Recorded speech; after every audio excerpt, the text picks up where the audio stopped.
And Woody likes the crooked cock. So, like, another aspect of what you do, until a few days ago, I didn't know this. I'd only watched your main Mr. Medicare channel and watched all that content.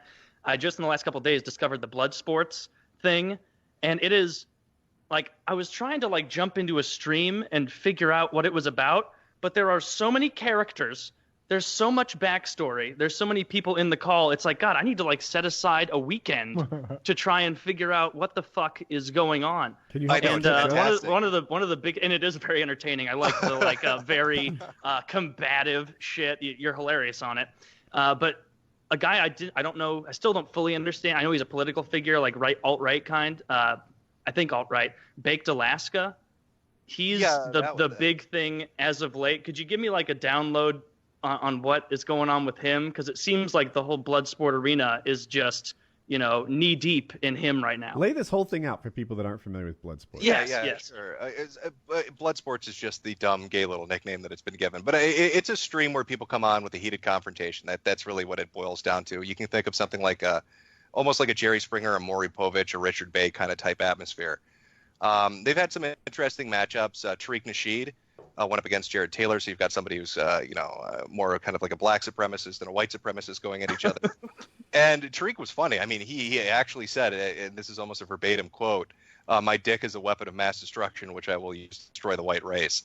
And so I got a great chuckle out of that. Tariq, he's a very funny guy when he gets going on his spiel. But it started off really political, a lot of political matchups. A lot of people in the alt-right or on the left, kind of going at it. And it spun off into multiple directions, but with Baked Alaska, who was this guy that used to work at BuzzFeed, got into the Trump presidential cycle, based Mcafee and all that. That's how he'll describe himself. He and I had a bit of an argument. One thing I don't like, and this is me personally, maybe this is just me, but I don't like somebody that builds up an audience, rapport with a group of people, right? Who financially support you, and they're showing up to watch your content. They're showing up to support your streams. Maybe they're buying your merchandise. And then you turn around and tell them, you're not worth it anymore. I don't like you. You're toxic, or there's some aspect, I don't need you anymore. I'm better than you. And that's kind of essentially what he did. And I really didn't like that. And so I was like, you seem to me to be a sellout. You seem to be somebody who takes for granted people who supported you. You kind of turned your back on them. This sets into motion a sequence of events that just goes completely off kilter. I mean, at the very beginning, it's me calling him a sellout. Today, we're talking about people going to the Pentagon. So the real Pentagon? The real Pentagon. Swear to God, I will try to lay out the sequence of events on how this happened. So I tell that to Baked Alaska. He gets very angry. He ends up going on to a stream, a blood sports stream called the Morning Kumite, which is hosted by a guy called Tagasa. On there's a streamer, Andy Worski, has his own show.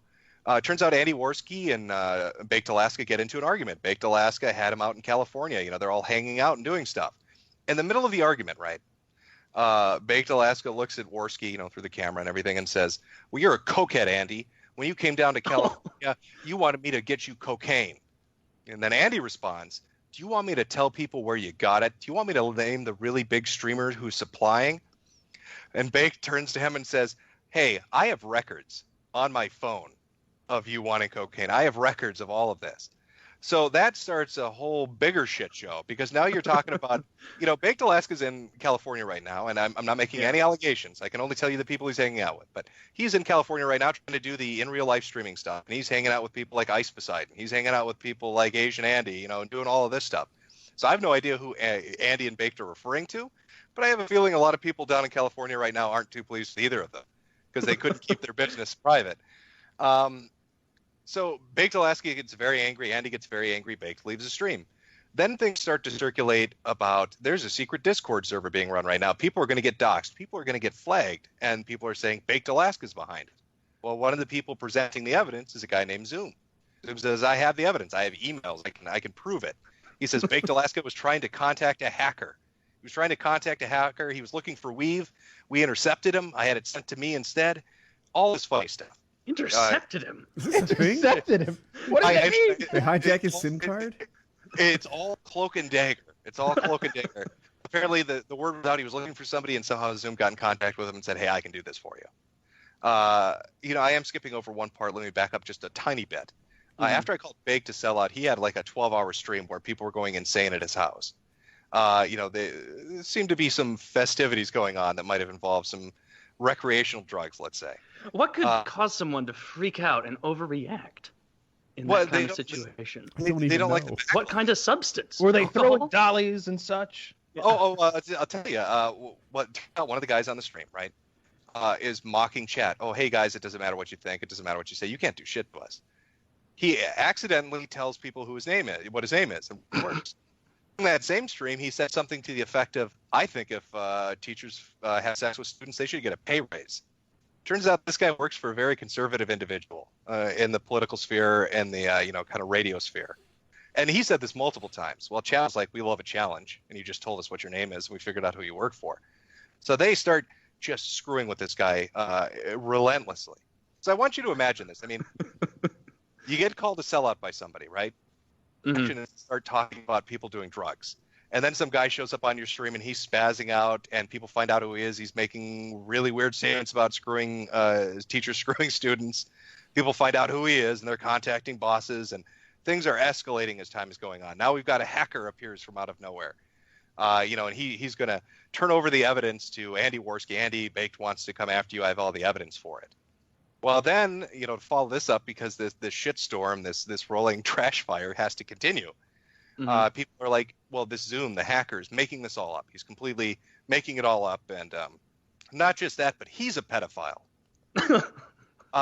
So there was a stream just, I think it was last night or the night before, where they played like 20 minutes of audio with the Zoom guy and a girl that he knew on some site called Blab.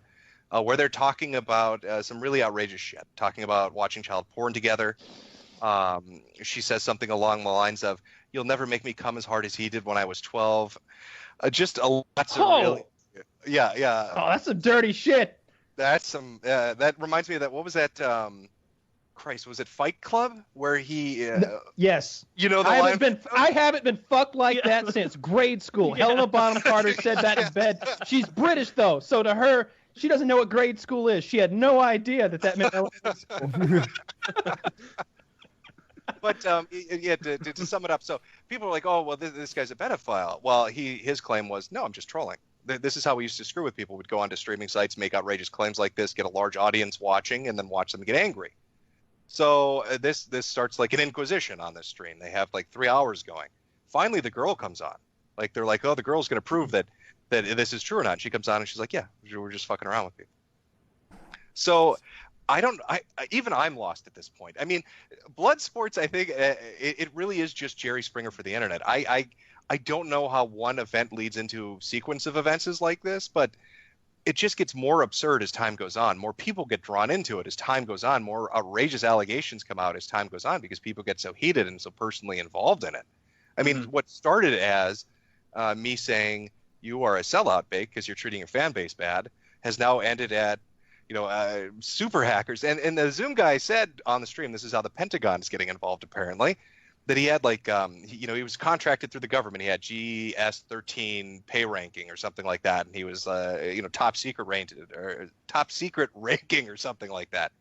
One of the guys watching, well, two of the guys, actually, one guy called in. He's from an Australian police department. It's like, I've heard some interesting things here. Maybe we're going to pursue this. I can't say that we have any jurisdiction over you, but I can contact people. And then another guy calls in and says, "I just want you to know this, but I'm in the Navy or whatever. This is my rank, and I'm what's called, I think it was a designated or mandated reporter. And you're claiming that you're contracted through the government. Well, I have a meeting at the Pentagon in a week that's been scheduled for a month. And as a mandated reporter, I have to bring this up because maybe you really are working for the government. And if you're involved in pedophilia, that needs to be dealt with because people are making claims that you're doing some really outrageous shit. Is that I'm going to talk to some general in particular, Mattis? Mad Dog, you know what I'm talking about?" Wait, Christ. Secretary of Defense? Yes. He might be Mad full Dog, of we shit. got a pedophile on the Kumite show. Oh, God, no. They're there, too. I love the Kumite show. Wait till I tell Donald about this. Oh, I fucking love Kumite. I watch it every morning right after Fox and Friends. But yeah, I mean, it could be completely blowing smoke out the ass. But I mean, Baked it's just- Alaska is a cokehead pedophile.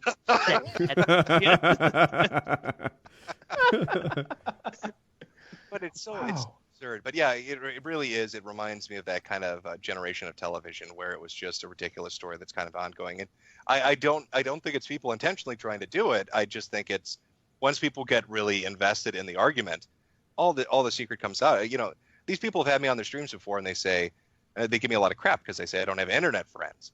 Well, why don't you have internet friends? And I'm like, well, look around. I mean, Baked Alaska is talking about coke use, and they're supposed to be internet friends. You know, people are tearing themselves apart. Why would you open yourself up? I did love that section of